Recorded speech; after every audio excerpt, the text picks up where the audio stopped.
CITU மாநில துணை பொதுச் செயலாளருமான சாம்சங் போராட்டத்தை முன்னின்று நடத்திய எங்களுடைய தலைவர் இ முத்துக்குமார், கார்த்திக் உள்ளிட்ட 6 சிஐடியினுடைய தோழர்கள் கடந்த 18 நாட்களுக்கு மேலாக சிறையில் அடைக்கப்பட்டிருக்கிறார்கள்.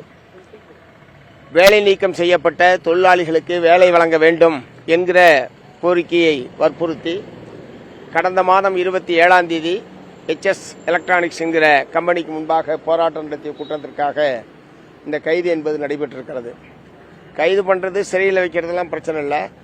ஆனால் இதில் மாவட்ட காவல்துறை ஒரு தேர்தல் நேரத்தில் மக்களால் தேர்ந்தெடுக்கப்பட்ட அரசாங்கம் இல்லாத சூழ்நிலையில் காவல்துறை தங்களுடைய வன்மத்தை வெளிப்படுத்தக்கூடிய வகையில் இந்த தோழர்கள் மீது ஏற்கனவே நிலுவையில் உள்ள பல ஆண்டுகளுக்கு முன்பாக போடப்பட்ட பல வழக்குகளில் எல்லாம் இவர்களை மீண்டும் மீண்டும் கைது செய்வது என்கிற அணுகுமுறையை இவர்கள் விஷயத்தில் மேற்கொண்டிருக்கிறார்கள்.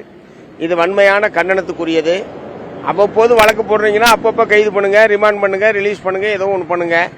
அதற்கு பதிலாக சிக்கன போது எல்லா வழக்குகளையும் எடுத்துக்கொள்வது, எல்லா வழக்குகளின் மீதும் மீண்டும் மீண்டும் ரிமாண்ட் பெறுவது என்கிற இந்த அணுகுமுறை என்பது கடுமையான கண்டனத்துக்குரியது. குறிப்பாக ஸ்ரீபெரும்புதூர், காஞ்சிபுரம் மாவட்டத்தில் உள்ள பன்னாட்டு நிறுவனங்கள், உள்நாட்டு கம்பெனிகளுடைய நிர்வாகிகளோடு மாவட்ட காவல் அதிகாரிகள் ஒரு நெருக்கமான உறவை வைத்துக்கொண்டு சிஐடியை ஒடுக்க வேண்டும், சிஐடி தலைவர்களை பழிவாங்க வேண்டும் என்கிற முறையில்தான் இந்த அடக்குமுறையை அவர்கள் மேற்கொள்கிறார்கள். இன்னும் சொல்லப்போனால் சிறைக்குள்ளும் தோழர் முத்துக்குமாரை தனியாகவும் இதர தொழிலாளர்களை ஒரே வழக்கில் கைது செய்யப்படுகிறார்கள், ஒரே அமைப்பை சார்ந்தவர்கள். ஆனால் முத்துக்குமாரை தனியாகவும் மற்றவர்களை தனியாகவும் வைக்கிற அளவுக்கு காவல்துறை இதில் முரட்டுத்தனமாக நடந்து கொண்டிருக்கிறது என்று நான் குற்றம் சாட்டுகிறேன். ஆகவே இந்த தாராளமயமாக்கல் கொள்கை நடைமுறைக்கு வந்ததற்கு பிறகு பன்னாட்டு நிறுவனங்களோடு, கம்பெனிகளோடு மாவட்ட நிர்வாகத்தில் உள்ள உயர் பொறுப்பில் உள்ள அதிகாரிகள் அவர்களோடு கூட்டு சேர்ந்து கொண்டு இத்தகைய நடவடிக்கையில் ஈடுபடுகிறார்கள். இது தமிழ்நாடு அரசுக்கு அவப்பெயரை ஏற்படுத்தக்கூடிய ஒரு செயல். ஆகவே அவரை, முத்துக்குமார் உள்ளிட்ட 6 பேரையும் உடனடியாக விடுதலை செய்ய வேண்டும் என்று மார்க்சிஸ்ட் கம்யூனிஸ்ட் கட்சியின் சார்பில் ஏற்கனவே நாங்கள் வற்புறுத்தி இருக்கிறோம். இன்னும் சொல்லப்போனால் நீதிமன்றத்தில் காவல்துறை எங்களுக்கு ஆட்சேபனை இல்லை என்று சொன்னதற்கு பிறகும், ஜாமீனில் வெளிவிடுவதற்கு எங்களுக்கு ஆட்சேபனை இல்லை என்று சொன்னதற்கு பிறகும் JM2 மாஜிஸ்ட்ரேட் அவர் பெயில் கொடுப்பதற்கு மறுக்கிறார். இந்த மாதிரியான அதிசயம்லாம் இதுவரைக்கும் நம்ம கேள்விப்பட்டதே கிடையாது. அரசு வழக்கறிஞர், காவல்துறையை சார்ந்தவர்கள் ஆட்சேபனை தெரிவித்தால் பெயில் கொடுக்க மாட்டாங்க. இவங்க ஆட்சேபனை இல்லை என்று எழுத்துப்பூர்வமாக மனு தாக்கல் செய்ததற்கு பிறகும் மாஜிஸ்ட்ரேட் இதைவிட மேலே ஒருபடி போய் நாங்கள் பெயில் தர முடியாது என்று சொல்லக்கூடிய அளவுக்கு நீதித்துறையில் ஒரு மாஜிஸ்ட்ரேட்டுக்கு அந்த அளவுக்கு அதிகாரம் இருக்கிறதா என்கிற கேள்வியை நான் எழுப்ப விரும்புகிறேன். ஆகவே நீதித்துறை, காவல்துறை, மாவட்ட நிர்வாகம் அனைத்தும் கம்பெனிகளுடைய கைப்பிடிக்கில் சிக்கிக் கொண்டிருக்கிறார்கள் என்பதனுடைய விளைவுதான் இப்படி எல்லா விதமான விதிமுறைகளையும் மீறி அதிகார வர்க்கம் நடந்து கொள்கிறது என்று நாங்கள் குற்றம் சாட்டுகிறோம். உடனடியாக இந்த மாதிரியான அடக்குமுறையினால் எங்களுடைய பணிகளோ, சங்கத்தினுடைய பணிகளோ எந்த விதத்திலும் தடைபடாது. மேலும் வீரியமாக நம்முடைய தோழர்கள் செயல்படுவார்கள்.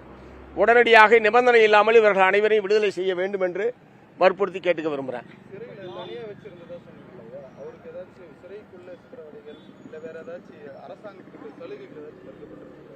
இல்லை, சித்திரவதைகள்னு சொல்ல முடியாது. வழக்கமாக மற்ற பல கைதிகளை வெளியே விடுவது, நடக்க விடுவது, அந்த மாதிரியான ஒரு நிலைமை என்பது இருக்கும். இவரை செல்லுக்குள்ளேயே நிரந்தரமாக வைத்திருப்பது என்கிற ஒரு போக்கு என்பது இருந்திருக்கிறது.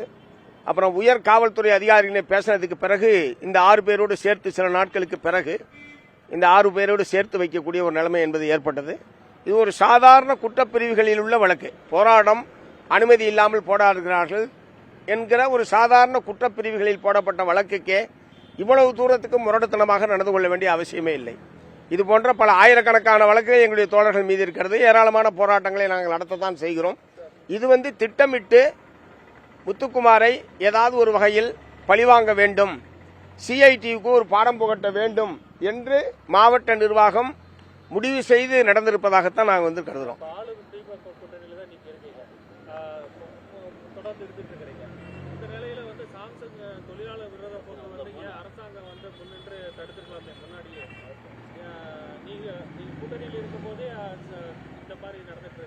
இல்லை, அதாவது இப்போ அரசாங்கம் தேர்ந்தெடுக்கப்பட்ட அரசாங்கம் என்பது இப்போது இல்லை. தேர்தல் நடத்தை விதிகள் அமலில் இருக்கிற காரணத்தினால் இப்போ நேரடியாக அவர்கள் தலையிடுவதற்கான வாய்ப்பு இல்லை. இப்போ அதிகார வர்க்கத்தின் கையில் தான் ஒட்டுமொத்த நிர்வாகமும் இருக்கிறது. அதனால தான் மாவட்ட நிர்வாகம், மாவட்டத்தில் உயர் பொறுப்பில் உள்ள அதிகாரிகள் இந்த மாதிரியான நடவடிக்கையில் ஈடுபட்டிருக்கிறார்கள் என்று நான் சொல்றேன். இல்லை இது மாதிரி நூற்றுக்கணக்கில் தமிழ்நாடு முழுவதும் பல நூற்றுக்கணக்கான பிரச்சனைகள் இது போல இருக்கு. எல்லா பிரச்சனைகளுக்கும் உடனடியாக ஒரு அரசாங்க தீர்வு கண்டணும்னு நாங்கள் எதிர்பார்க்கல. இல்லைன்னா அப்படின்னா போராட வேண்டிய அவசியமே இருக்காது. போராடி தானே நாங்கள் ஒவ்வொரு பிரச்சனைக்கு தீர்வு காண வேண்டியிருக்கேன். அதில் HS எலக்ட்ரானிக்ஸ் பிரச்சனை 2 வருஷமா இருக்கிற ஒரு பிரச்சனை. அது தொடர்ந்து பல கட்ட போராட்டம் நடத்திருக்கோம். 27ஆம் தேதி ஒரு போராட்டம் நடந்தது. பட் ஆளுங்கட்சி இல்லை, தேர்ந்தெடுக்கப்பட்ட அரசாங்கம் இல்லை என்பதை அதிகார வர்க்கம் பயன்படுத்தி கொண்டிருக்கிறது. அவ்வளவுதான். ஓகே. தொகுதி மறுசீரமைப்பில் தமிழகம் பெரிய அளவு போராட்டத்தில் ஈடுபடும் அப்படின்ற கட்சியோட நிலைப்பாடு. முதலமைச்சருடைய அந்த முன்மொழிவை மார்க்சிஸ்ட் கம்யூனிஸ்ட் கட்சியின் சார்பில் நேற்றே நான் வழிமொழிஞ்சிருக்கிறேன்.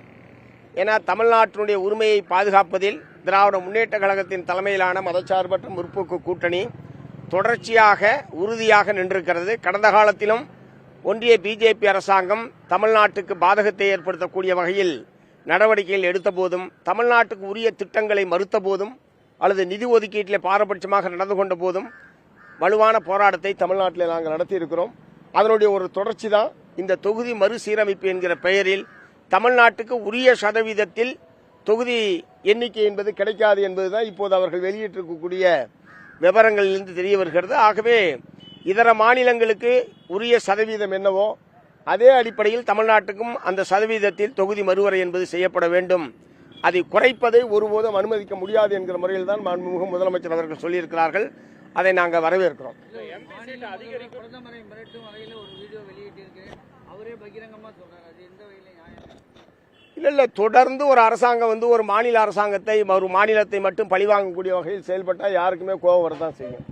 அதனால அந்த கோபத்தை தான், தமிழக மக்களுடைய கோபத்தை தான் முதலமைச்சர் அவர்கள் வெளிப்படுத்தி இருக்கிறார்கள். இந்த மறுசீரமைப்பு மூலமா MP சீட் அதிகரிக்க செய்யும், இதுல குறையாது. ஆனா முதல்வர் திட்டமிட்டு இந்த மாதிரி பண்றாருன்னு சொல்லி அண்ணாமலை குற்றம் சாட்டியிருக்கிறார். சார் மொத்தம் 543 இருக்கு. இப்ப அவங்க எதுக்கு பண்றாங்க? பெண்களுக்கு 33% இடஒதுக்கீடு கொடுக்க வேண்டும் என்பதற்காக பண்ணி 816 ஆக்குறாங்க. அப்படின்னா அதே ரேஷியோவில் தமிழ்நாட்டுக்குரிய பங்கு வரணும். நேற்றைக்கு தினம் எந்தெந்த மாநிலத்துக்கு எவ்வளவு சீட்டுன்றதை அவங்க வெளியிட்டிருக்காங்க. நமக்கு இப்போ 7.5% என்பது இருக்கு. ஏற்கனவே 543 39 தொகுதினா இப்போ இவங்க வர்றது 5.6 என்னமோ தான் வருது. 2% கிட்டத்தட்ட குறையிறதுனால தான் நாங்கள் எல்லோருமே இந்த கூட்டத்தொடரே முதல்ல ரத்து பண்ணி, இப்போ எதுக்கு எலெக்ஷன் நேரத்தில் இந்த கூட்டத்தை நடத்திட்டு இருக்காங்க? 5 மாநிலத்தில் தேர்தல் நடக்குது. 4ஆம் தேதி தான் ரிசல்ட் வரப்போகுது. இன்னொரு 10 நாள் கழிச்சு நடத்தினா என்ன குடிமொழி போகுது? இது இந்த சட்டப்பேரவை தேர்தல்களில் அரசியல் ஆதாயம் பெற வேண்டும் என்கிற நோக்கத்தோடு தான் அவசரமாக இந்த பாராளுமன்ற கூட்டத்தை பிஜேபி நடத்துகிறது. எல்லா கட்சிகளுமே எதிர்ப்பு தெரிவிக்கிறாங்க. பிரதான எதிர்க்கட்சி காங்கிரஸ் 100 எம்பிக்கள் வச்சிருக்கிற காங்கிரஸ் கட்சி எதிர்ப்பு தெரிவிக்கிறது. 40 எம்பிக்களை வச்சிருக்கிற அல்லது திமுக அதிகமான எம்பிக்களை வச்சிருக்கிற திமுக, திரிணாமுல் காங்கிரஸ், இடதுசாரிகள் எல்லோருமே எதிர்க்கிறோம். எதுக்கு அந்த கூட்டத்தை நடத்தணும்? ஏன்னா நாளானிக்கு அமல்படுத்த போறாங்களா? 2029 அமல்படுத்துறதா சொல்றாங்க. 2029 அமல்படுத்த முடியாது, அமல்படுத்த போறதில்லை. முழுக்க இந்த சட்டப்பேரவை தேர்தலில் பெண்களுடைய வாக்குகளை பெறுவதற்கு ஏதாவது வாய்ப்பு கிடைக்குமா என்கிற தந்திரத்தோடு தான் பிஜேபி இந்த அவசரமாக இந்த கூட்டத்தை நடத்துகிறார்கள்.